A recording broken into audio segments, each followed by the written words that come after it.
भगवान साकार होते हैं कि निराकार? जोर से। ईश्वर का आकार है या नहीं है? जोर से। भगवान साकार भी हैं और निराकार भी, सगुण ही अगुण ही नहीं कछु भेदा। भगवान साकार भी और निराकार। जैसे पानी निराकार होता है, पानी कैसा है मैया? निराकार। पर वही पानी जरूरत पड़ने पर बर्फ बन जाता है। तो पानी निराकार तो था पर बर्फ भी बन गया और एक आकार ले लेता है। उसी तरह जैसे पानी आकार लेता है, उसी तरह ईश्वर निराकार है पर जरूरत पड़ने पर वही परमात्मा परब्रह्म राम कृष्ण का आकार लेकर संसार पर आकर के लीला रचते हैं।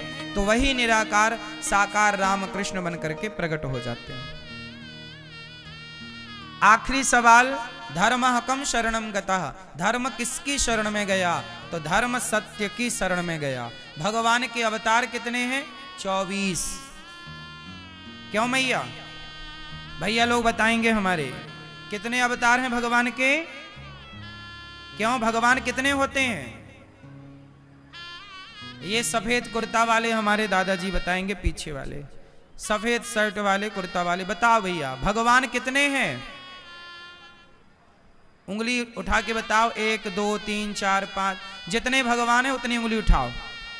कितने भगवान हैं? मैया आप बताओ, आगे वाली मैया। ये पीछे मैया लाल पीली हरी गुलाबी सारी मैया बताओ भगवान कितने? मेरी माँ जोर से। कितने भगवान? क्या नाम है? ईश्वर एक है तो नाम क्या है एक भगवान का? क्या क्या? एक भगवान आप सब बोल रहे हैं ईश्वर एक है, तो क्या नाम है उन एक का? क्या नाम है? ये आगे की मैया बताएंगी हमारी सारी। एक भगवान का नाम बताओ मौसी, नाम बताओ मेरी माँ। एक भगवान का नाम क्या है? क्या? ये बताएंगे हमारी भौजी बताएंगी। चलो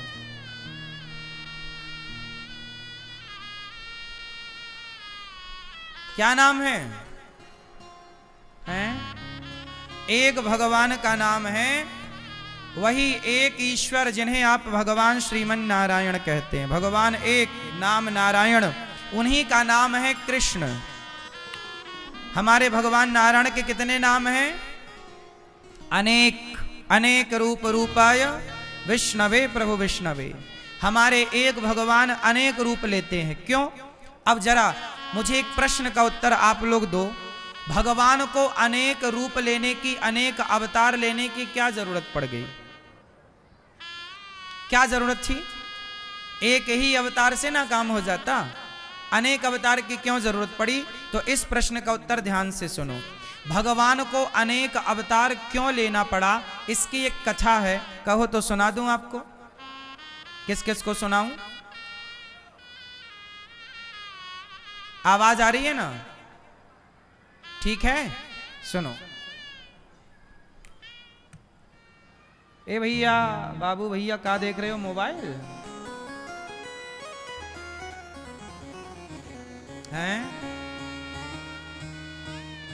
सुनो। ईश्वर ने, हमारे भगवान ने अनेक अनेक लीलाएं, अनेक अवतार क्यों लिए? अब अनेक अवतार क्यों लिए उसकी कथा सुनो। इसकी कथा इस तरह से है कि देखो, भगवान नारायण के 2 पार्षद थे, द्वारपाल, जिनका नाम है जय और विजय। एक बार जय विजय जब द्वार पर खड़े पहरा दे रहे थे भगवान नारायण के द्वारपाल, तब वहां सनकादि आ गए। 4 ऋषि, सनक, सनंदन, सनातन, सनत कुमार। चारों संतों ने प्रवेश करने का प्रयास किया कि हमें भगवान नारायण का दर्शन करने जाना है, जाने दो। तो जो द्वारपाल थे 2, उन्होंने रोक दिया, ठहरो, हम आपको जाने नहीं देंगे, घुसने नहीं देंगे। सनकादियों ने कहा कि देखो भगवान का आदेश है कि हम कभी भी आए, हमें कोई रोक नहीं सकता। आप कौन होते हैं रोकने वाले? बहुत कहा सनकादियों ने कि हमें जाने दो, मिलने दो, पर सनकादि जिद करते रहे, जाने का प्रयास करते रहे, जय और विजय रोकते रहे। 3 बार रोका जय विजय ने, नहीं जाने देंगे, नहीं जाने देंगे, नहीं जाने देंगे। तब श्राप दे दिया सनकादियों ने, तुम हमें रोकते हो भगवान का दर्शन करने से, जाओ हम आपको श्राप देते हैं। आपने हमें 3 बार रोका है, जाओ आप 3 जन्मों तक राक्षस हो जाओ। तो सनकादियों ने क्या दे दिया? श्राप दे दिया। क्या दे दिया? श्राप दे दिया, जाओ 3 जन्मों के लिए राक्षस हो जाओ। जब श्राप दिया तो भगवान नारायण अंदर से दौड़े दौड़े आए। क्या हुआ भैया, काहे शोरगुल कर रहे हो? कहा कि जय विजय चरणों में गिर पड़े, प्रभु हमें श्राप दे दिया, ये संत आए थे, हमने रोक दिया, बड़ी गलती हो गई, श्राप दे दिया, कह रहे हैं कि 3 जन्मों के लिए राक्षस बनोगे। तब भगवान बोले कि आप 3 जन्म राक्षस बनोगे तो हम आपका उद्धार करने के लिए 4 बार अवतार लेकर के आएंगे। तुम 3 बार आओगे, हम 4 बार आएंगे। तो भक्त कितनी बार आएगा? 3 बार। और भगवान कितनी बार आएंगे?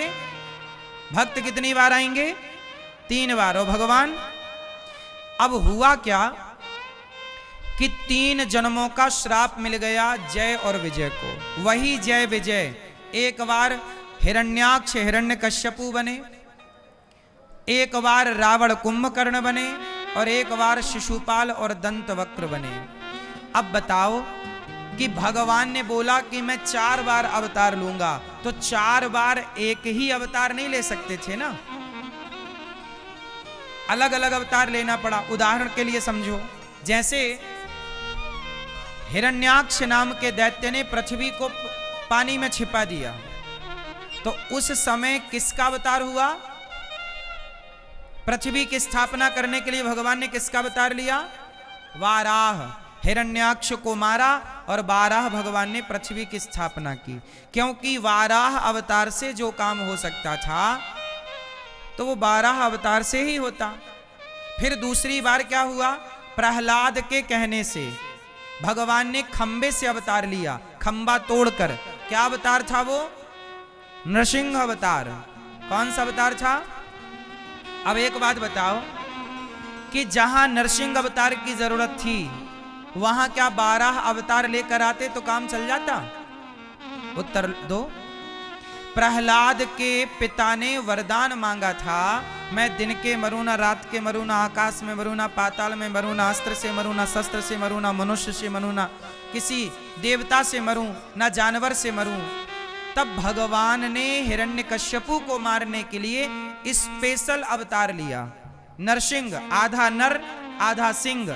तो जो काम नरसिंह भगवान से हो सकता था वो काम 12 भगवान से नहीं हो सकता, और जो काम 12 भगवान से होता वो नरसिंह भगवान से नहीं होता। दोनों रूपरेखा अलग अलग थी, इसलिए भगवान को 2 अवतार लेने पड़े, एक 12 और एक नरसिंह। फिर क्या हुआ? तीसरा अवतार भगवान का राम को लेना पड़ा रावण को मारने। फिर तीसरा कृष्ण बनकर आए, शिशुपाल दंतवक्र। अच्छा, एक और अवतार लेना पड़ा, वामन। राजा बलि ने 99 यज्ञ किए, 100वां यज्ञ करने जा रहे थे। तब राजा बलि को 100वां यज्ञ करने से रोकने के लिए भगवान ने एक 52 अवतार लिया। कौन सा अवतार लिया? जोर से। 52 अवतार। छोटे से वामन जिन्होंने 3 पग भूमि का दान लिया। पहले पग में पाताल, दूसरे पग में सत्यलोक नापा, और तीसरा पग राजा बलि के मस्तक पर रखा। दूसरा पग जब सत्यलोक पर गया तो ब्रह्मा जी ने पांव धो के कमंडल में डाल लिया। वही जल गंगा जल के रूप में भगीरथ जी की तपस्या के बाद छोड़ा गया। तो देखिए, जहां जरूरत थी वामन अवतार की वहां वामन अवतार लेना पड़ा। वामन, जहां नरसिंह की जरूरत थी नरसिंह। भगवान ने अनेक अवतार लिए, अनेक स्थितियां सिचुएशन ऐसी बनी तो लेना पड़ा। इसलिए हमारे भगवान नारायण कभी नरसिंह बन गए, वामन बन गए, कभी राम बन गए, कभी कृष्ण, हैं एक ही, पर अनेक समय पर अनेक अवतार लेकर अनेक काम करते हैं। बात समझ में आई कि नहीं?